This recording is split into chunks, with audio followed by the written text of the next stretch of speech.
good morning to everyone coming in, joining our session.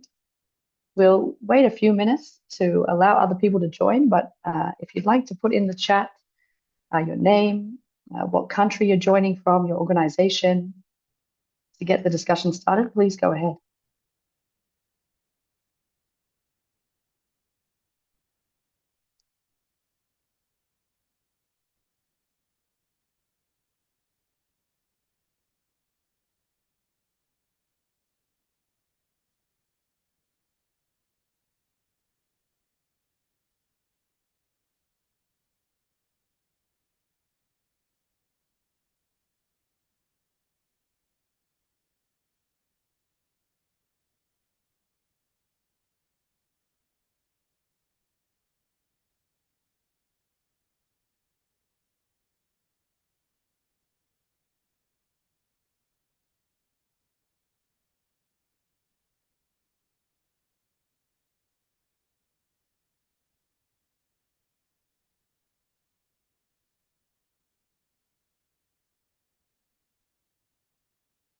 Good morning to Samuel, Base Africa International, joining from Liberia. Welcome. Thank you for posting that in the chat.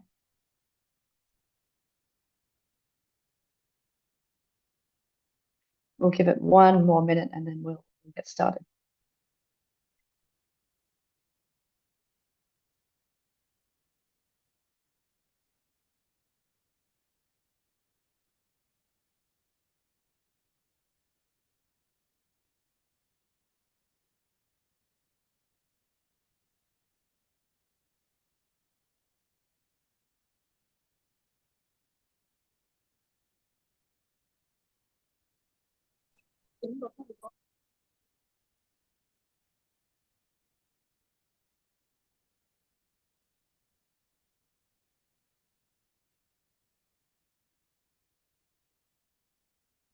Okay, I think we'll get started here. So good morning, everyone, and welcome to Wave Solutions session today at World Water Week for 2025. This session we're calling RBI for Scaling, or Results-Based Incentives for Scaling Reliable Rural Water Supply. We very much welcome questions throughout this session. However, we'll have a discussion session at the end. So if you can put your questions in the chat box as we go through, then we'll be able to discuss them at the conclusion. As I said, and as people continue to come in, we very much welcome you to put your name and your organization and the country that you're joining from in the chat box. So we'll get started.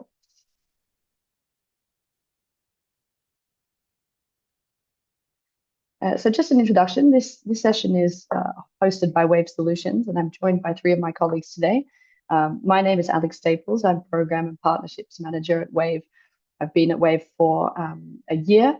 At the moment, I'm in Stockholm, very excited to be here for the second time and looking forward to meeting lots of people here. I lead a lot of our water safety and partnerships in my role here at Wave.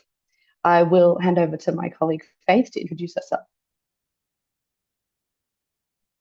Thank you, Alex. I'm Faith Tebesigo, the Operations and HR Director. I've been working with Wave for the last 10 years under professionalized rural services, ensuring that rural communities are receiving 100% functionality, and also ensuring that their downtime, their water sources, both the small pipe systems and hand pumps, are fully functional and repaired within one day when they break down. I have also been working hand in hand with the district local government and the Ministry of Water and Environment to ensure that there is improved regulations in the Rural Service Department. Thank you so much. I'm joining in from Uganda. Thank you. Hi everyone. My name is Daniel Twite. I work as a program director at Wave Solutions. I've also been with Wave for a very long time, about 8 years, providing reliable water services to rural communities. And like Faith said, we've been focused on both hand pumps and mini pipe water systems that are majorly found in rural areas. It's a pleasure to be here. Back to you. Yeah, now it's my turn. Yeah, I'm Adam Harvey, CEO of Whave Solutions, based in Kampala. Thank you. Thanks so much.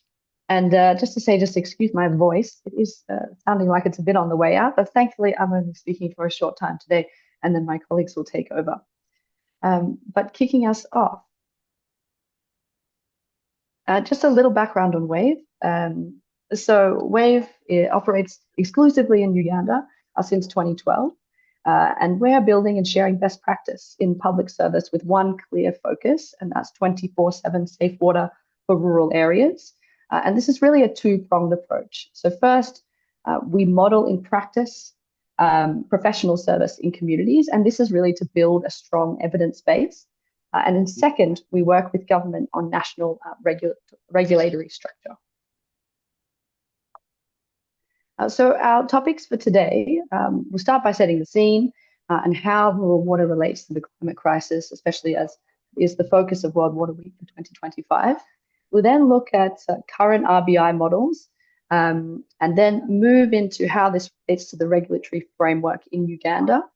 And looking at specific KPIs for water authorities and rural utilities. We'll then look at how cross-subsidy can work hand in hand with RBI to build this resilience to climate change before looking at how that can be used for other actors within the rural water sector. And that will lead into our discussion at the end. So, rural water in a climate crisis. So we know that most or the majority of rural households face seasonal water shortages, meaning that water is not a year-round guarantee, and climate variability, such as prolonged droughts and flash floods, make these failures more frequent and devastating. So we know that there are many ripple effects of unreliable water, including undermining education, as girls are often pulled from school to collect water when there are shortages. And so the climate crisis really amplifies existing weaknesses in water infrastructure. And so without resilient water systems, rural communities remain trapped in this cycle of scarcity and vulnerability. So even the most successful rural water interventions today are really only scratching the surface. So we can see that this is a map of Wave's operations in Uganda. So you can see we're operating in 5 regions. But we know in Uganda and in other sub-Saharan countries that coverage is patchy, fragmented, and not near national scale. In saying that, Wave is one of the largest demonstrations of professionalized water service in Uganda, as I said, operating in 5 regions in 21 districts with over 1,100 paying communities. And we really are unusually large compared to most interventions and delivering the gold standard in reliability with 24/7 service. But despite this, we only reach about 1% of the Ugandan population in need. And this really illustrates the enormous gap between what is working locally and what's needed nationally. So we do see other organizations focusing on service reliability, but most reach even fewer people. So without a fundamental reset, a results-based incentives approach designed for scale, these efforts will remain scattered and ineffective. And so at this point, I will hand over to Faith. Oh, Faith, you're on mute. How can 24/7 service be scaled?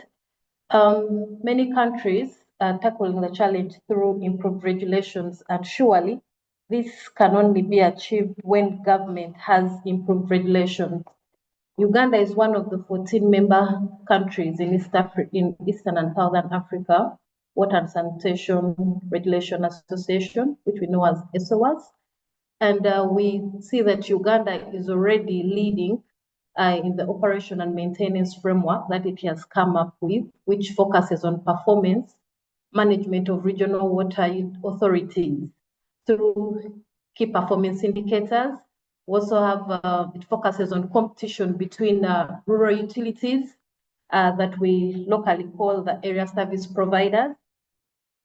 And Alex, next slide. Alex, next slide. Yes, so this is the proposed regulatory structure where we have the national regulator at the top. This is where it contracts the water authorities, tracking and publicizing the progress of the water authorities, where we're looking at the percentage of the population in the water authority area with consistent 24/7 water supply at optimized levels. And then we have the water authorities. We don't know how many these water authorities will be at the district level or at the regional level. That is not yet defined. How many, many may come in, many districts may have different utilities coming up.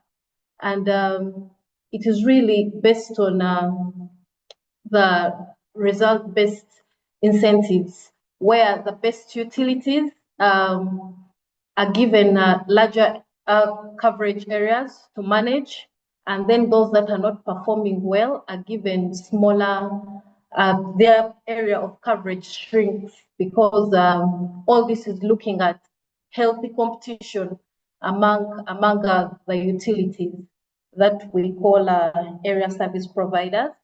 Alex, let's get to the next slide. As we're seeing, we're talking about the results-based incentives, where best performing utilities are given larger areas. If a utility, this is all aimed at giving healthy competition. On the left, we can see that utility 1 has a bigger coverage, and then utility 2 has a smaller coverage. But based on performance, there is a relocation that takes place. For example, in District A in Q1, as I've just said, we had a bigger, utility 1 had a bigger coverage, and utility 2 had a smaller coverage. But based on performance, you realize that in Q2, the coverage of utility 1 shrinks, and then the coverage of utility 2 expands due to the high performance. Over to you, Daniel.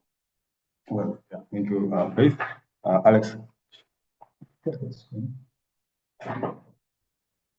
Yeah, so the performance regulation that Faith and Alex have already mentioned is helping us to address two challenges. We know that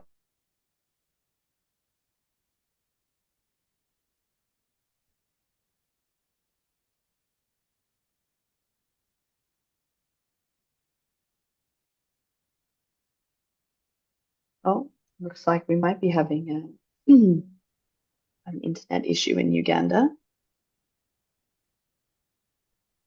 Let me just send them a message on WhatsApp.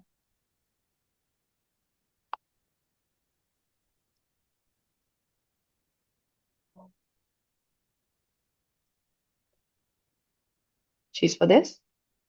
We might just give them a second to rejoin. My colleagues are joining from our office in Uganda, and the internet isn't always a perfectly stable connection. But here we are.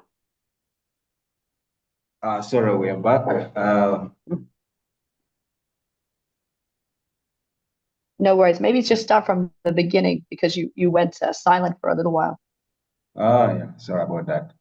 No Yeah, worries. I was mentioning that the regulatory framework is helping us to handle one key issue, which is non-functionality of both piped water systems in rural communities and hand pumps, which are serving the majority of the population.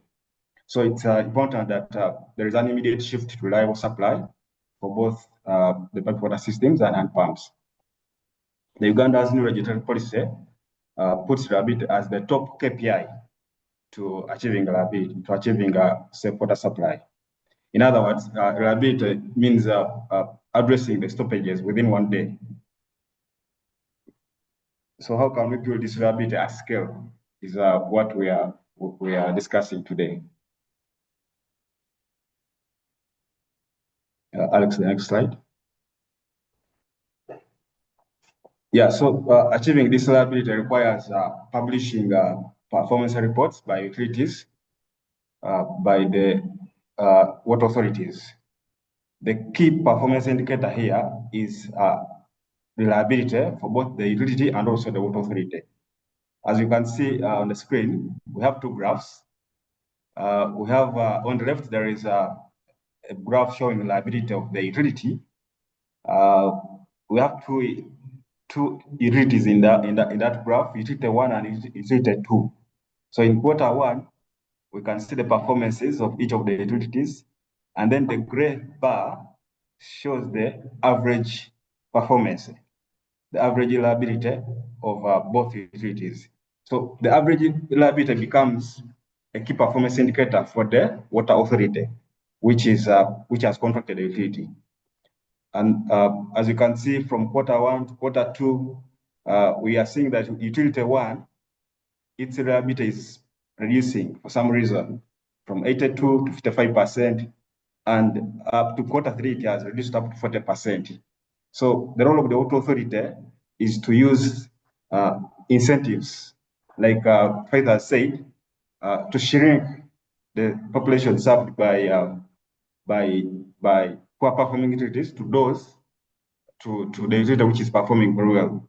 So we can see that on the right hand side, we have a graph of population reached by the utilities and the water authority. So in quarter 3 on the left, utility 1 had a very poor performance of 40%. So the water authority decided that some of its population that it's serving is reallocated to utility 2, which is performing very well. So in quarter 4, you see that utility 1, when some of its area was reallocated to utility 2, it improved its performance. It performed better. It increased to 70%, although it has now fewer coverage. It is serving fewer people, only 5% from 15% in the previous quarter 3. But on average, the water authority is scoring by reallocating some of the areas to a better performing utility. The water authority is scoring in its average indicator of reliability, and the coverage doesn't change. It keeps on it can move from utility 1 to utility 2, but the overall coverage by the water authority is still the same. So the idea is for it to continue improving using results-based incentive as a tool.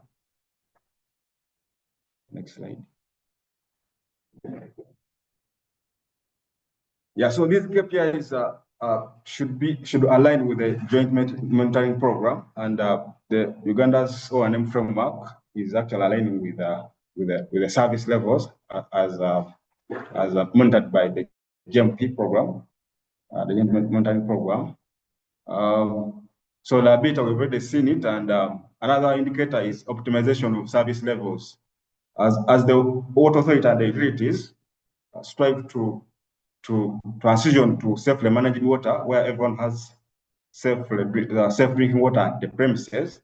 They also need not to neglect the people who are still accessing water at the basic service level, where they have hand pumps which are providing water within a short distance of about 30 minutes for round trip. The next slide, Alex.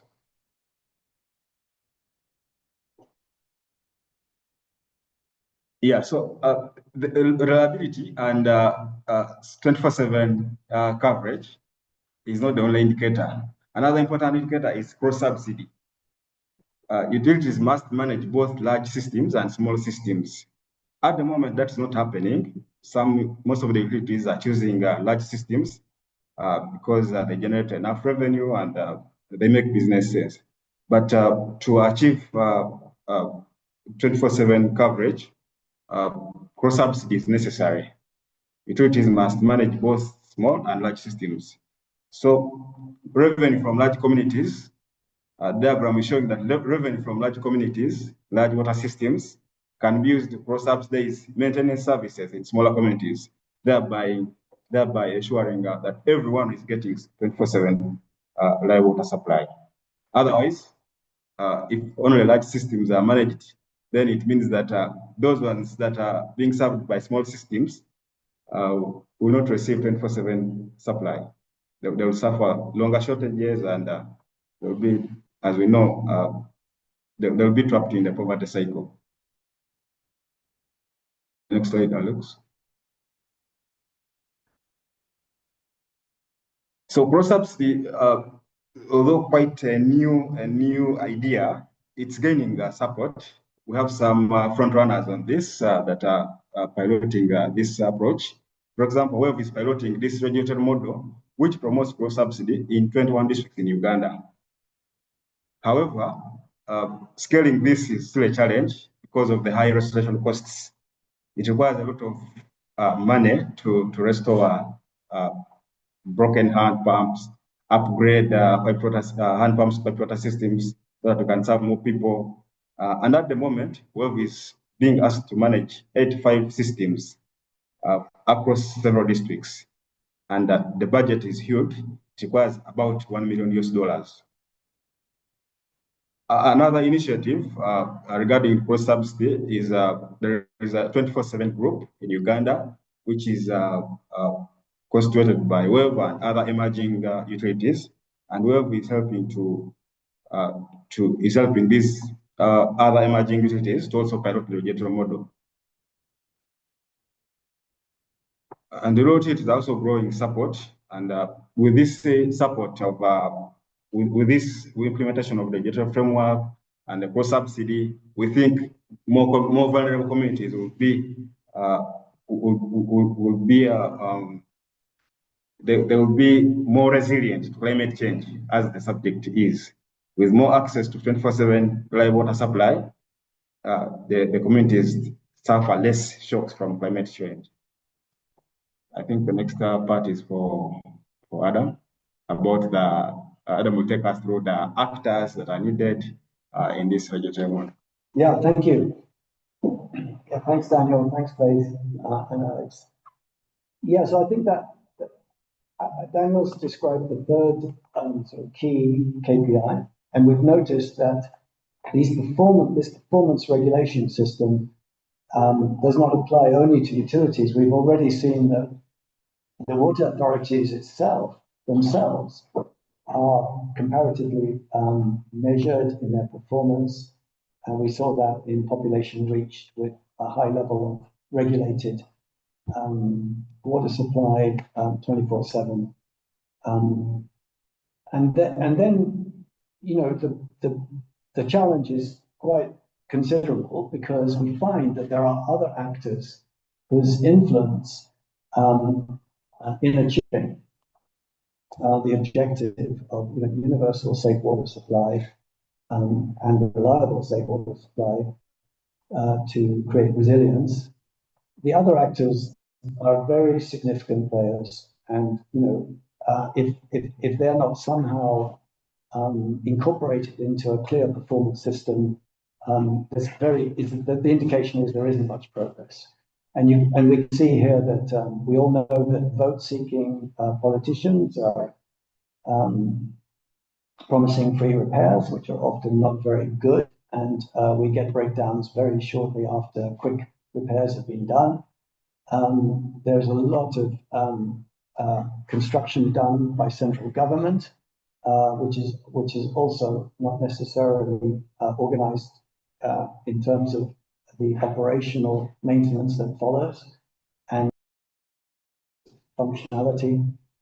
So the utilities are there in this scan of actors, but the utilities are only one actor out of many. The water authority itself is an actor, as we've seen, and we have, for example, technicians. The NGOs, of course, are very helpful. The capital they bring for infrastructure is extremely important. Donor programs, investors, also very important. However, with KPIs like cross-subsidy, the quality of these actors' work can change radically. So let's see the next slide. We'll see one or two examples. Technicians are an important example. Local technicians, this is a very positive example because there's been a lot of work already done in performance payment of technicians and contracting technicians with KPIs. And the obvious KPIs is devolving down the 24/7, the 1 day, everything to be fixed within 1 day indicator.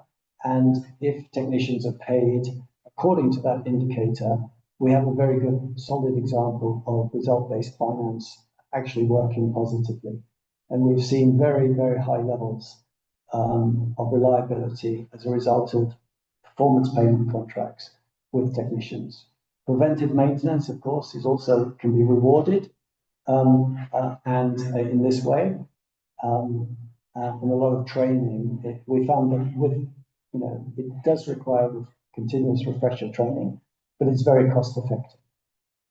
That's one very positive example of building KPIs into the national regulatory framework.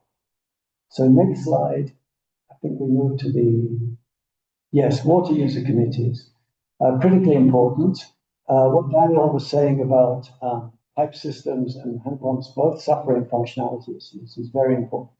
Water committees are key actors in pipe systems, in rural pipe systems, even when we have much more automatic payment, which solves a lot of problems. With pipe systems, there is a good potential for high reliability levels with the help of automatic payment. However, the committees still play a very major part in making sure pipe systems work reliably all the time. And of course, in the case of hand pumps, with subscription payments and without direct payment through automatic ATMs, water ATMs, the water committees are critically important. And they have other very important roles, preventing tap-offs in pipe systems, illegal connections, security of the assets, preventing vandalism and theft, environmental care, various kinds, safety of children, and assurance for vulnerable people. These are key roles for the water committees. So result-based finance for them has not been worked on very much. Wave is working with government on a business plan approach, which includes result-based finance for committees in order to make sure that all these functions are properly realized. These are just two examples. I think we could talk for a very long time, and what we'd like is in the discussion go back to the water authority performance that we mentioned earlier on. We could go back to the utility performance competition for area that we talked about earlier on. We could also talk about this group of actors and how each one of them can have positive motivation for reliable water at higher service levels. Of course, we're also looking at moving from hand pumps to pipe water. That's an important KPI for all actors, and moving even from tap stands to pipe water on the premises to reach the sort of end goal, which is everybody safely. So we could talk about all those things. I'm seeing only one chat to do with the internet connection. I had a problem, but please put in the chat box your ideas, questions. I may be missing some. So Alex, if you could forward me anything before. I have Christina, which we can, but I'm not seeing any previous questions from Christina. So Alex, if you could forward into the chat box previous questions before Christine. So I think this is, Alex, is this the last slide, or is there another one after this? Or is this our kind of discussion slide? Yeah, this is the last slide. Okay. So great. So the floor is open now.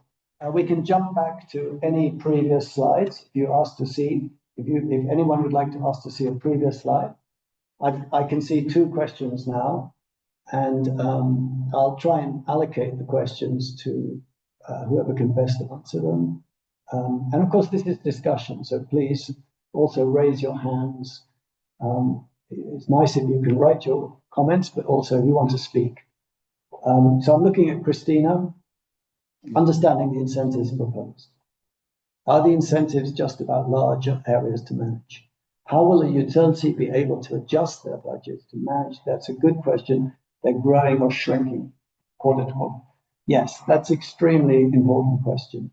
The way the regulatory system is being designed here with the so-called O&M framework, we call it still because it's focused on rural areas at the moment only, although it's beginning to look like a start of a national regulatory framework. It's all about quarterly budget management between central government, the water authority, and the ASPs who are taking a share of quarterly. There are two areas. The word area is quite confusing. Water authorities have areas, and many people are proposing these should be regions. In other words, large areas of the country, incorporating many districts. Because of local government decentralization, there could be some district-sized water. Now, those water authority areas design a quarterly budget, which is already been clearly formatted in a business plan format, and they look for the money to match their activity plan, if you like. That by budget I mean an activity plan, and that's a quarterly process. They then go to the central government, the regulator sitting in the ministry at Kampala, and say, this is what we'd like to do, and this is what we think it costs. We can find X, Y, Z money locally from local sources and grant government water supply and sanitation grants. However, we have certain gaps, and then that discussion takes place over the course of the quarter. Then if the money is not found immediately, the activity plan is shrunk to match the money available. So this kind of, we call it the rolling annual plan, because the idea is to forecast activities and the money needed 4 quarters in advance. And it's all based on a rolling report on the previous 4 quarters, which allows a kind of baseline and benchmarking to be established, which helps inform the budgeting for it. So it's an ongoing rolling budgeting process. I hope that answers your question, Christina. I don't know if I should wait for questions or take them one by one. Alex, what do you think?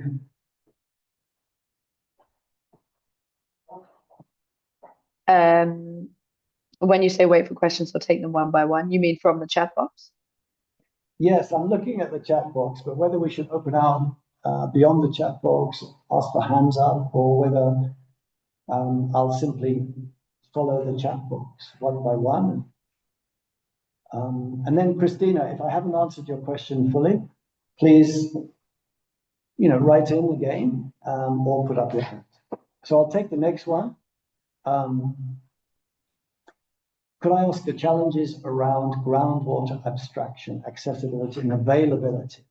Does this affect the distribution, considering costs of production? Yeah, good question. When we are looking at the rural, the smaller pipe systems, and of course the hand pumps in rural areas, we generally don't see a groundwater abstraction issue.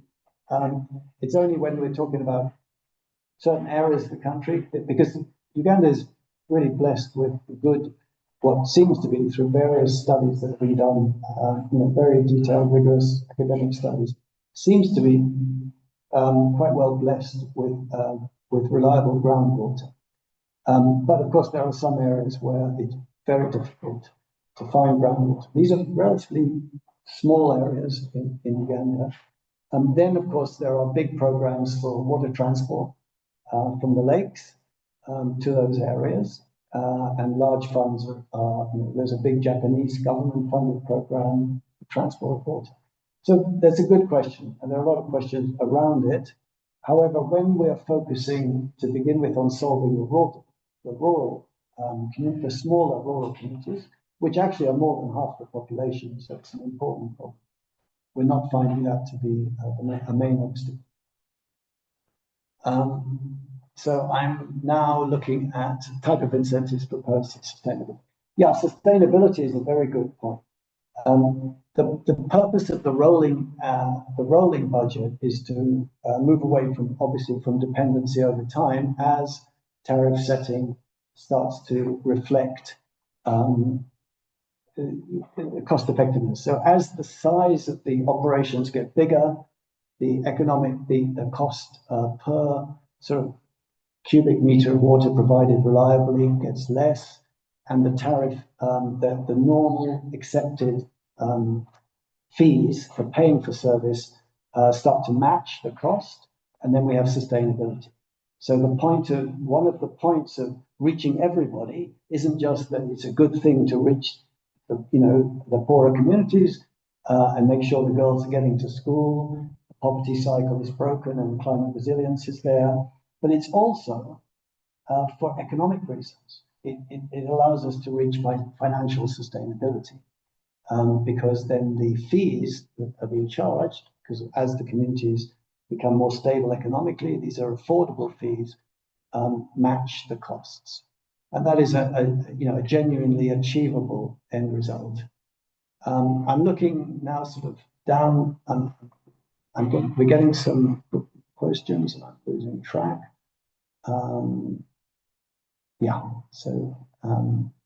Satish Kumar,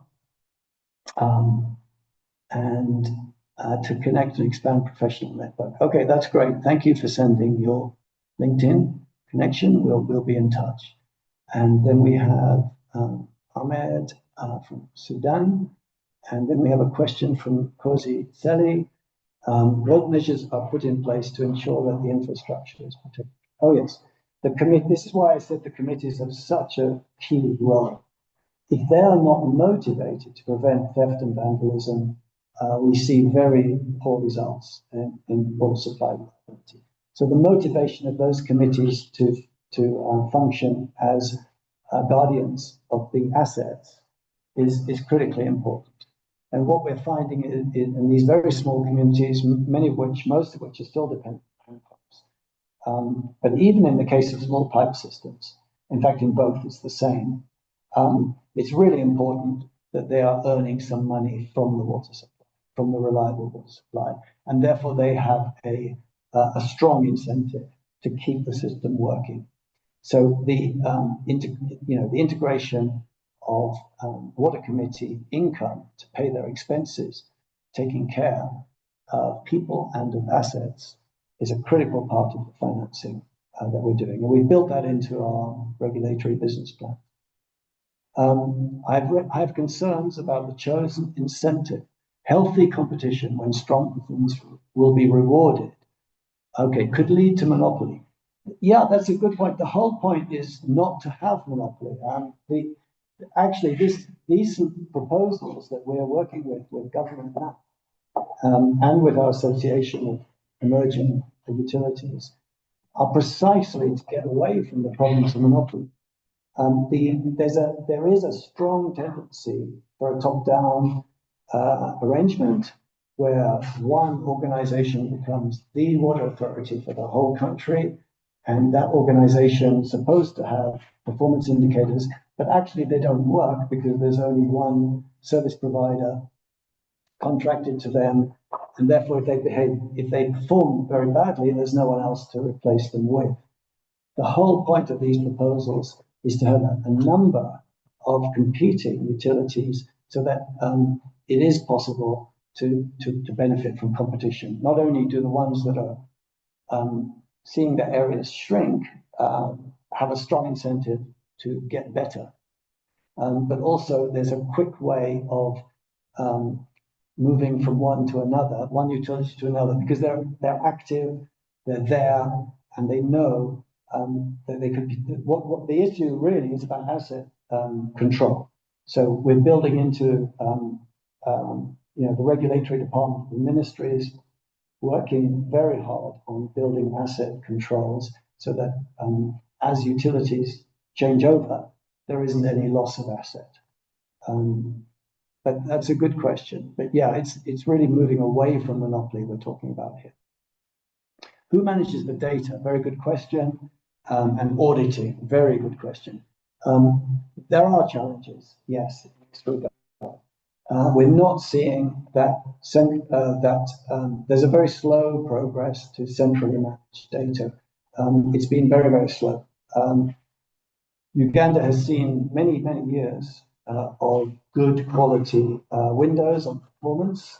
We have a so-called water atlas and so forth. However, the accuracy and the control has been, everyone knows, has been failing, and there is a requirement for, if you like, more independent auditing and more independent regulation. And that's a development partner challenge, which is being discussed. And there are, of course, very good examples around Africa, from Zambia, particularly.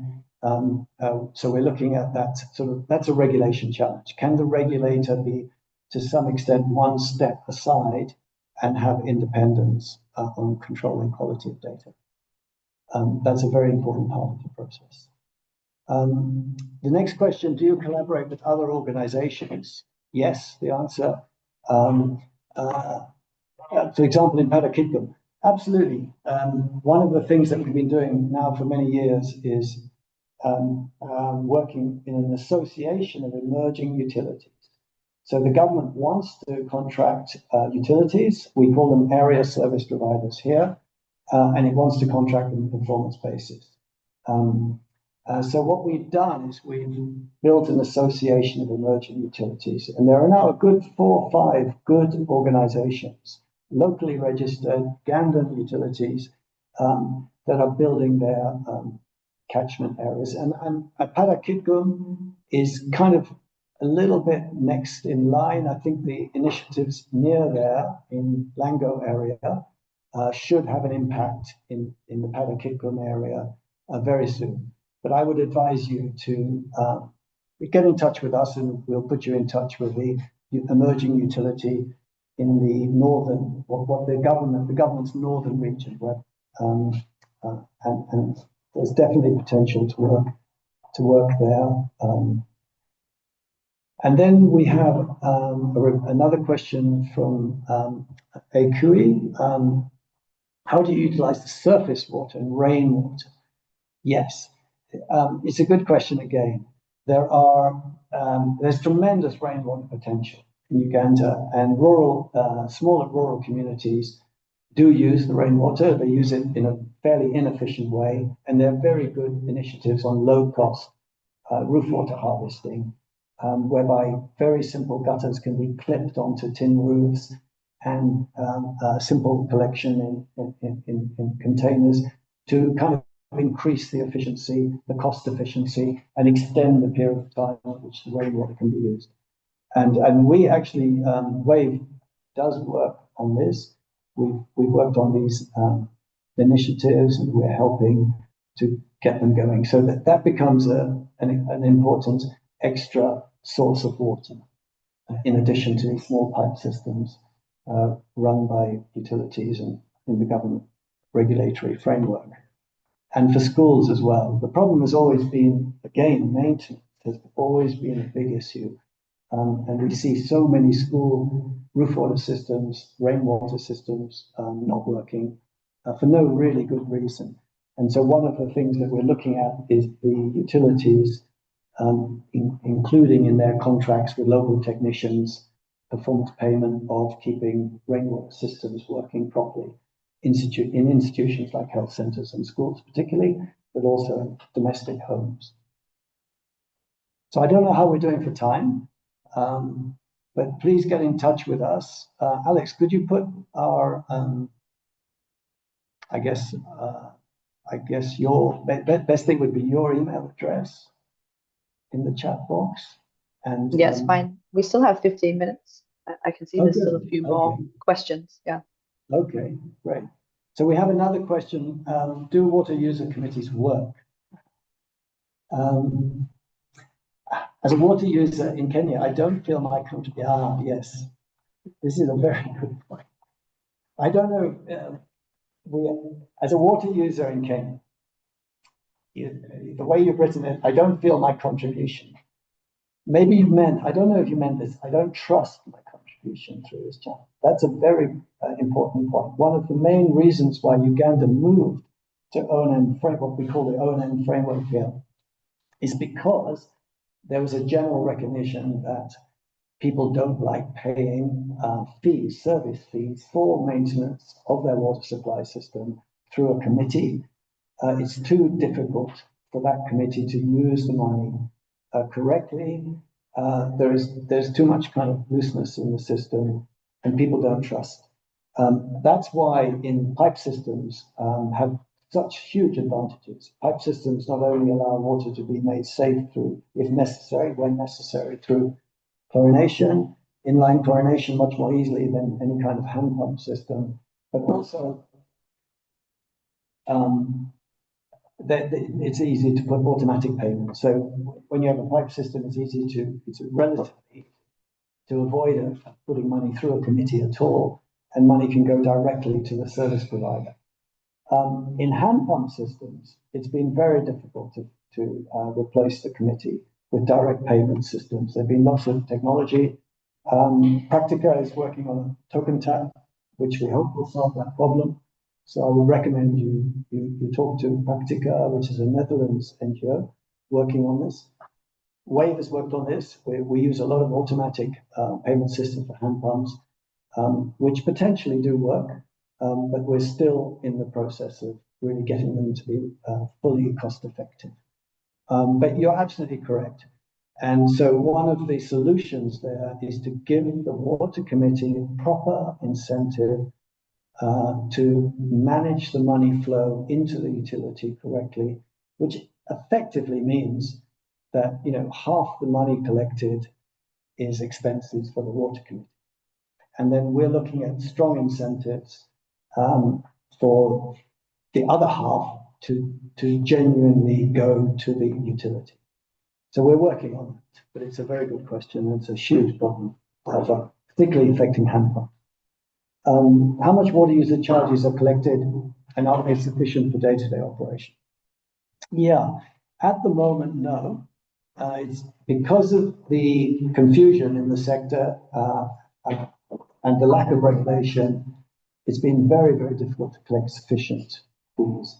How much are charged? In general, we're collecting, Wave itself has been working on this for years. We're collecting, depending where you are, between 20% and 30% of the cost, the service fee that's actually really needed for sustainable financial statement. We're not anywhere near the full amount, but that's because we're still very small. There's no saturation, there's no normalization. So in other words, any community can say, why should we pay? Because the community next door is not paying.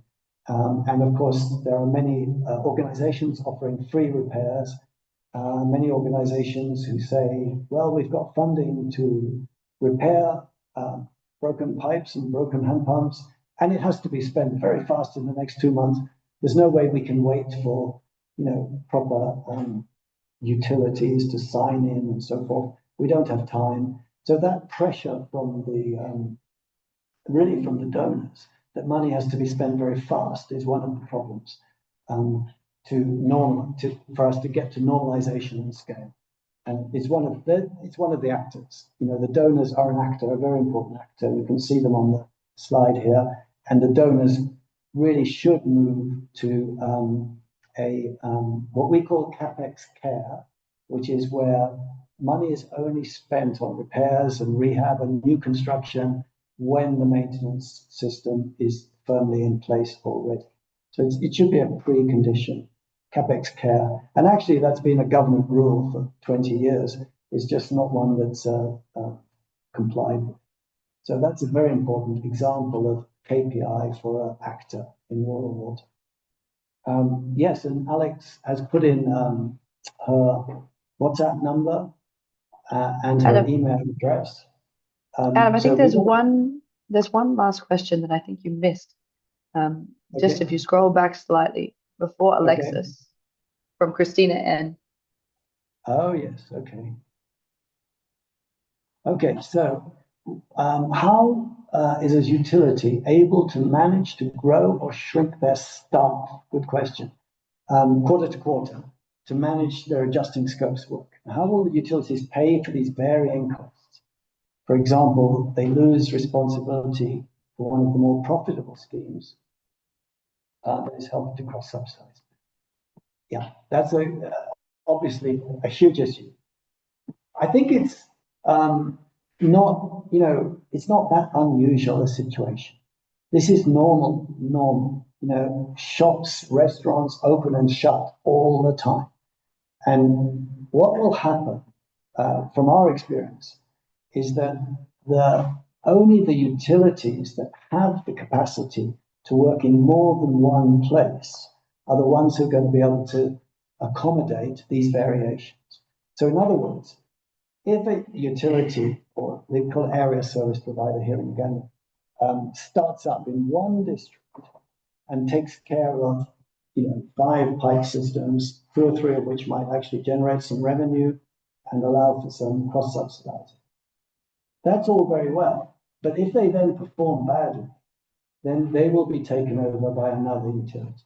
And they will not be able to manage that. They will not be able to survive. And they probably won't even, when it comes to the crunch, they probably won't even apply for that job, because it'll be obvious in the business planning that it's going to be tough. They're too small. Basically, they're too small. So instead, what we're looking at is larger operations that work in several districts, in our case, but you could say regions, that work in several regions. And they will have the capacity to accommodate these shocks. If they perform very badly in one area and they are replaced, it won't be a problem. They'll move their staff to other areas where they are working, and they'll be able to move assets, tools that belong to them, or of course the assets that belong to the government and the people. It's scale. It's basically, the utilities will have to be larger, and they'll have to be working in many areas for this to work. And I think that's a good question. Thank you, Christina. A very good question.